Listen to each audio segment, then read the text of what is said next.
तीसरा सूत्र में साहब श्री ने कहा शिष्यता के भावांतरण के लिए अपने गुरु को प्रणाम करना है। तो दीदी जी ये शिष्यता के भावांतरण से क्या मतलब है, कृपया समझाने की कृपा कीजिए। शिष्यानुभूति एक पुस्तक है, छोटी सी, साहब श्री के द्वारा रचित है। ये शिष्यानुभूति की ये पंक्ति है कि अपनी शिष्यता के भावांतरण के लिए अपने गुरु शिव को प्रणाम निवेदन का प्रयास। अभी हम लोग उसी पे बात कर रहे थे, अभी तुरंत हम लोग इसी पे बात कर रहे थे कि आपके शिष्यता का भावांतरण, आपका जो आपने जो सोचा है, जो विचार किया है कि शिव मेरे गुरु होंगे, ये विचार भाव में कैसे चला जाए, इसके लिए जरूरी है कि हम शिष्यता के भावांतरण के लिए, भाव के अंदर जाने के लिए जरूरी है कि हम शिव को प्रणाम करें। बस भाव पूरित होना जरूरी है और कुछ भी नहीं।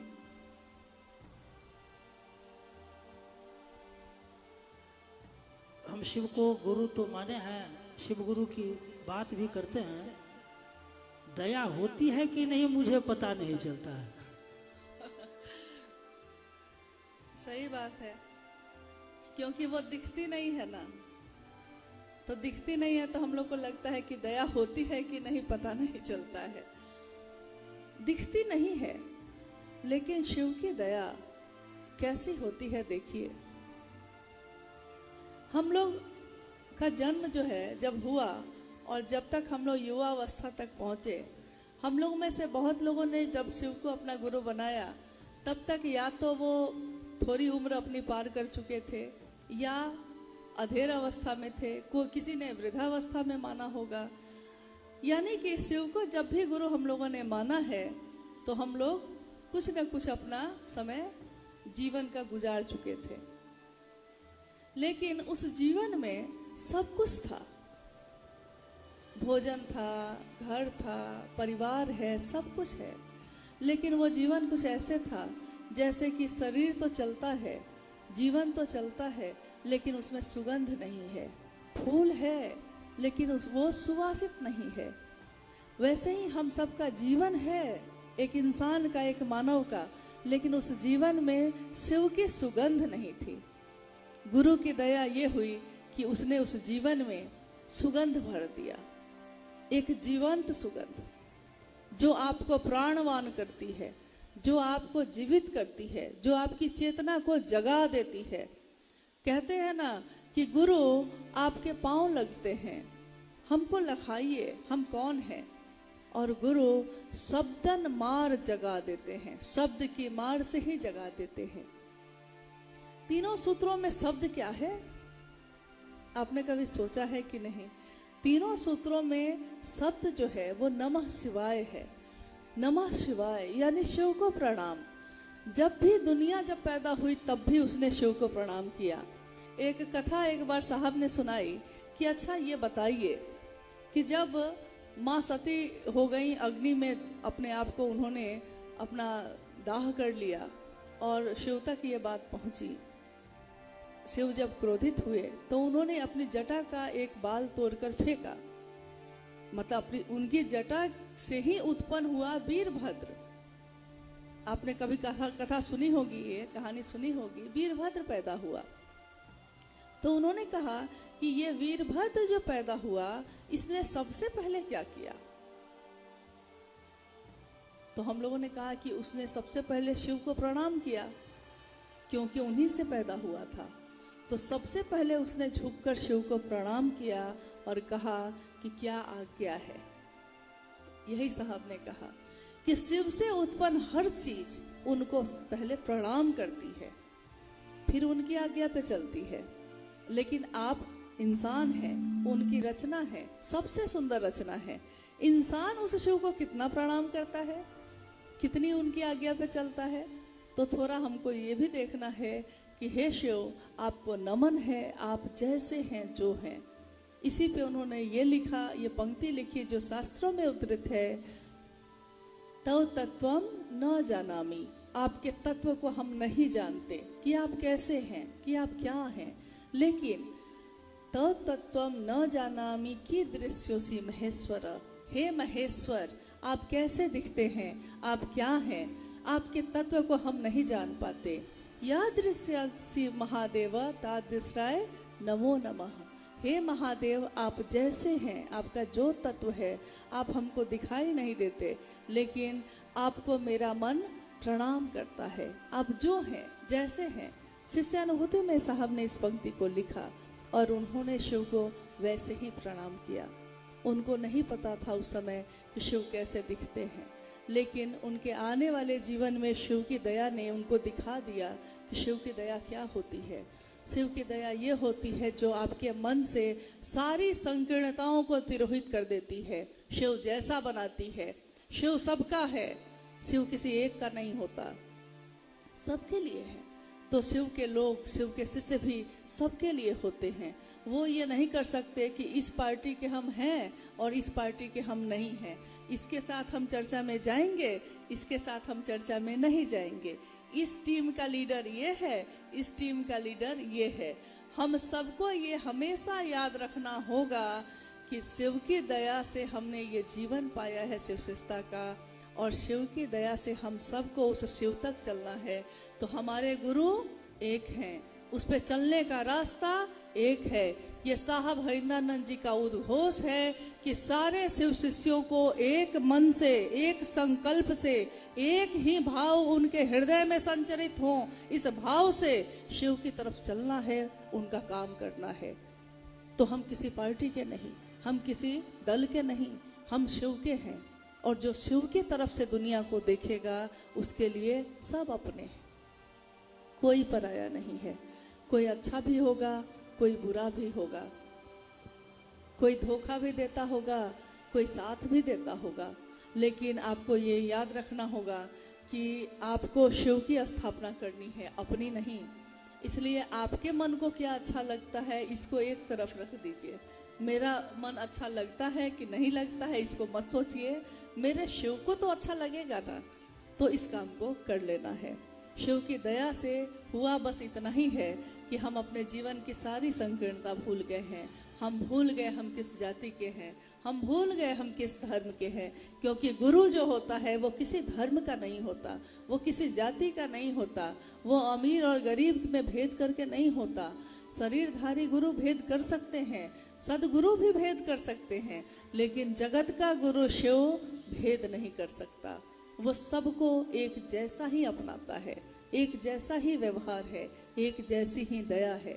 शिव की रचना जितनी भी है, देखिए उन सारी रचनाओं ने दुनिया को जो दिया है एक जैसा ही तो दिया है। आकाश सबके लिए एक है, वायु सबको प्राण से भर देती है, एक जैसा। वो कहाँ विचार करती है कौन अच्छा है कौन बुरा है। अग्नि सबको जलती है और भोजन देती है, जल सबकी प्यास बुझाता है, और धरती को माँ कहते हैं हम, यानी वो धरती सबका पोषण करती है, सबकी जीवन चलाने वाली है।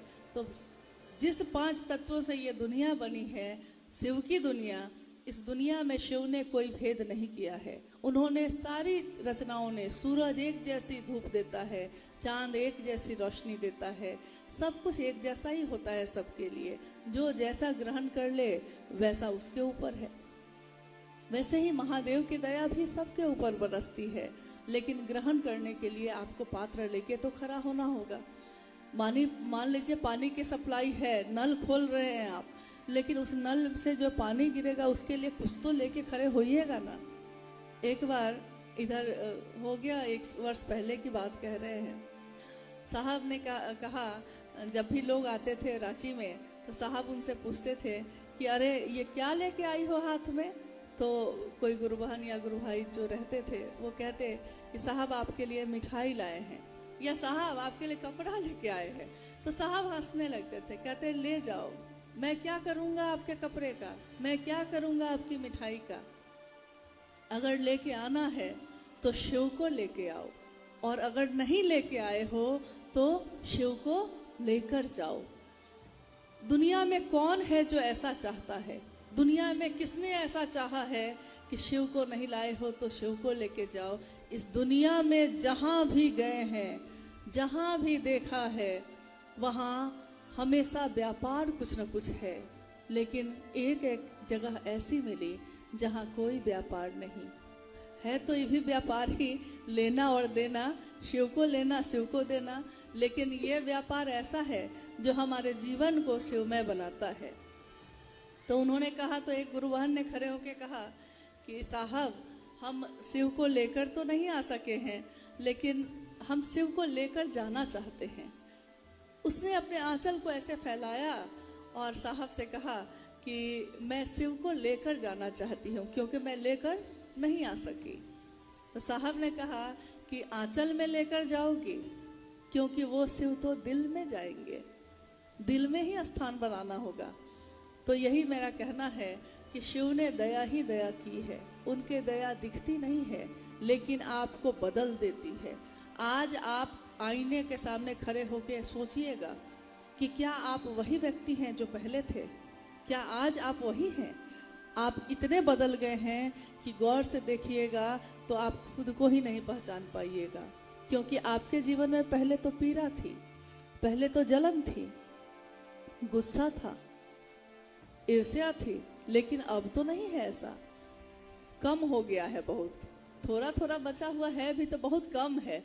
मतलब ऐसा नहीं कि बहुत परेशान आप हैं। पहले छोटी छोटी बातों पे हम लोग अपने घर के कोने में छिप के रोने लगते थे, पता नहीं क्या होगा, कैसे होगा। लेकिन आज ये शिव की दया ऐसा बल देती है, ऐसा बल देती है कि वो बल आपको ये समझा देती है कि कुछ और मत सोचने की ज़रूरत नहीं है। महादेव पे छोड़ो, तुम अपना काम करो और देखो कि होता है कि नहीं। कितनी बार तो ऐसा हुआ है कि हम लोग गए भी नहीं जिस काम के लिए, वो काम भी होकर आ जाता है। कौन मदद करता है? ये मदद उनकी सत्ता जो होती है वो करती है, क्योंकि जिस दिन हम लोगों ने शिव को अपना गुरु बनाया था, उस दिन हम लोगों ने ये उद्घोष किया था, ये कहा था, या तो मैंने खुद कहा या जिसने मेरी घोषणा की उसने कहा कि आज से और अभी से इस व्यक्ति ने शिव को अपना गुरु बनाया है। और इनके नाम की घोषणा शिव के अंतरिक्ष साम्राज्य में दी जाती है, शरीरी अशरीरी सभी सत्ताओं को दी जाती है। और आप सोचते हैं कि गुरु की दया नहीं होती। देखिए, आप खुद सोचिएगा, आज कितनी बार आपके जीवन में ऐसा हुआ होगा कि आपके सारे सहारे छूट गए होंगे और अचानक किसी ने मदद की होगी। वो कौन था? किसने मदद की? आपके लोग थे, वो शिव के लोग थे। उतरे, मदद की और चले गए। आपसे कुछ चाहा भी नहीं, न सम्मान, न पैसे, न कोई व्यवस्था, कुछ नहीं चाहा। तो शिव की दया इतनी है कि वो शिव हर पल आपके साथ है। अब अगर दया का मतलब आप ये समझते हैं कि पैसे हो जाते थोड़े और नौकरी हो जाती, घर परिवार हो जाता, तो शिव गुरु के रूप में विवेकपूर्ण दया करते हैं। वो आपके लिए वही दया करेंगे जो हमारे लिए शुभ होगा। शिष्य अपना शिष्य भाव लेकर जब गुरु के सामने खड़ा होता है, तो गुरु अपनी करुणा से, अपनी दया से शिष्य के मन में चिन्मय उद्वेलन पैदा करते हैं। ये साहब हैदरानंद जी की पंक्ति है, आओ चलें शिव की ओर में उन्होंने लिखा है। हम अपने भाव को लेकर अगर उस शिव के सामने खड़े होते हैं, तो वो खुद ही हमारे मन में चिन्मय उद्वेलन, मतलब चिन्मय यानी शुभ विचार जो आध्यात्मिक ऊर्जा से भरा होता है, आध्यात्म की तरफ आपको ले जाता है, तरंगे पैदा करता है। उद्वेलन मतलब तरंग, वो तरंगे पैदा करता है जो आपके मन को सीधे शिव की तरफ खींचकर ले जाता है। लेकिन शर्त है, शिष्य भाव के साथ खड़ा होना होगा और कुछ भी नहीं चाहिए वहाँ। तो शिव की दया को महसूस करिए। ये महसूस करने की चीज़ है। शब्दों में बता सकिएगा, बताना चाहिएगा, नहीं बता पाइएगा। कोई माँ अपने बच्चे को प्यार करती है, कितना प्यार करती है, वो दिखता है क्या? वो प्यार दिखता नहीं है। लेकिन शब्द में भी अगर कोई बताएगा तो बता सकता है। कोई माँ कह सकती है कि वो अपने बच्चे को लिख सकती है, उस पर आलेख पत्र लिख सकती है कि कितना प्यार करती है।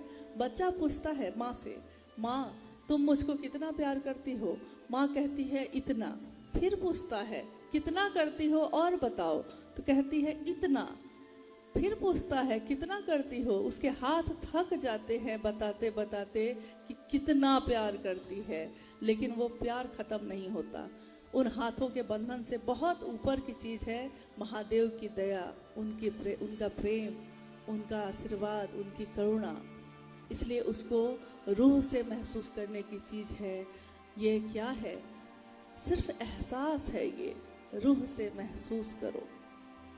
शिव की दया को दया ही रहने दो, कोई और नाम ना दो। बस उनकी दया को महसूस करिए और जहाँ रहिए खुश रहिए, महादेव के आश्रय में रहिए। हेलो, बहुत गुरु भाई जिज्ञासा बहुत ज़्यादा है, इसमें से कुछ हम चाहेंगे कि दीदी से आप लोगों को लेकर दें। साहब के द्वारा लिखित जो पुस्तक है आओ चले शिव